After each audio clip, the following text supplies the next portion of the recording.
In the early 2000s era of DR1 NCT, who are some of the other writers killing the streets? Can you name a few that you would see when you would go bombing?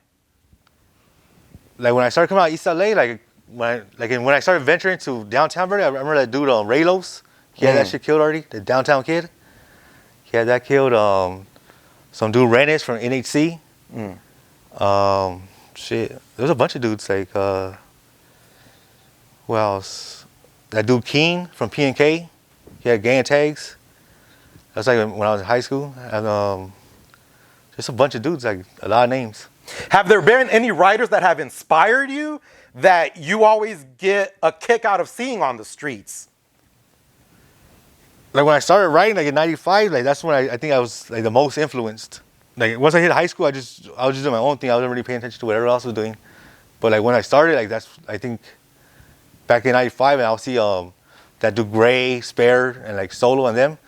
They kind of that's where I was influenced. I don't know those dudes and shit, but that's what like 11 years old when I started writing. That's what I seen, and that's what I wanted to do.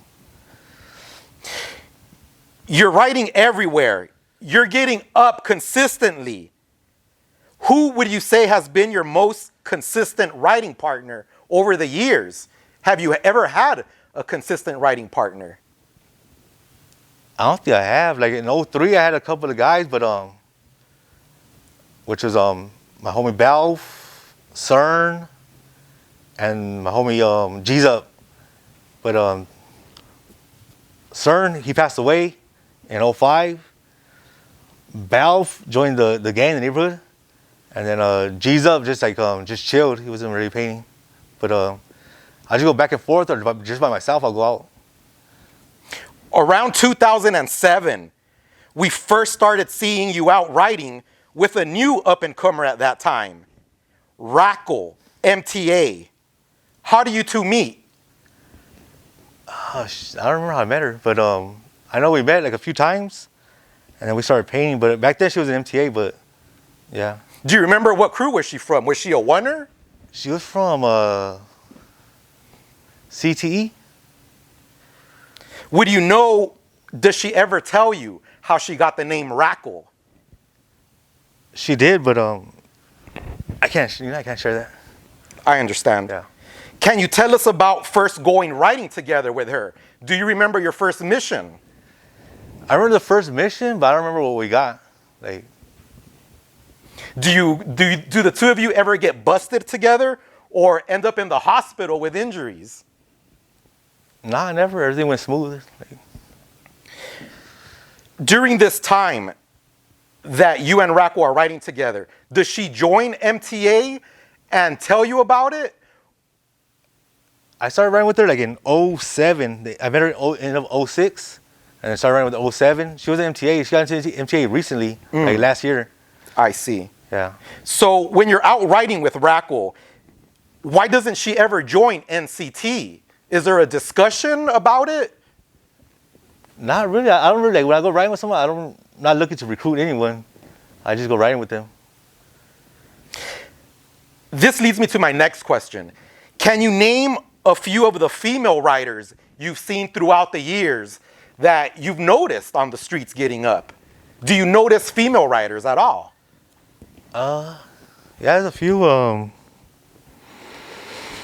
I guess that chick Tried back then, like, she'll get up, like, when I started writing, I'll see her up. That's what I remember.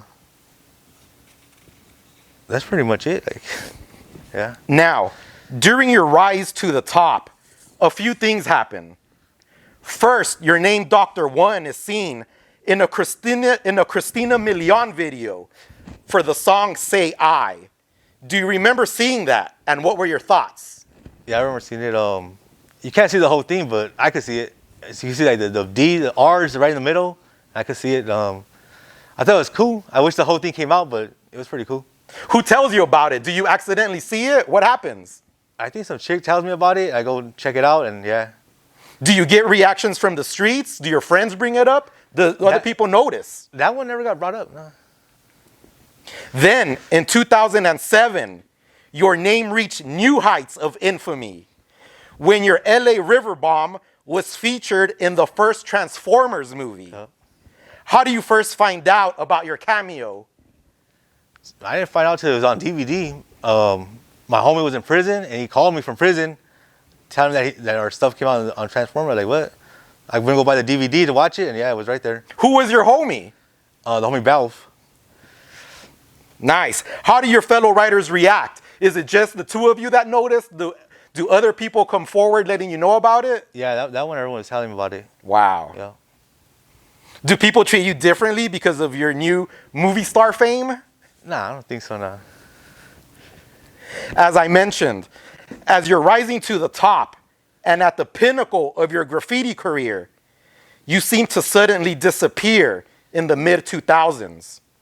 What happens? Can you tell us why you yourself stopped writing? Yeah, 2008, I went to jail, and I was facing a pretty serious crime. And I was right there fighting for like 2 years. And I went to trial, and I was found out guilty, so I got out. But when I got out, I wasn't really doing graffiti. I wasn't focused on it at all. And then probably that year I got out, I had my son, and just started raising a family with that. I had my son, and then my daughter like 4 years later. I was just raising my kids. Yeah. I was in like graffiti was like a afterthought kind of.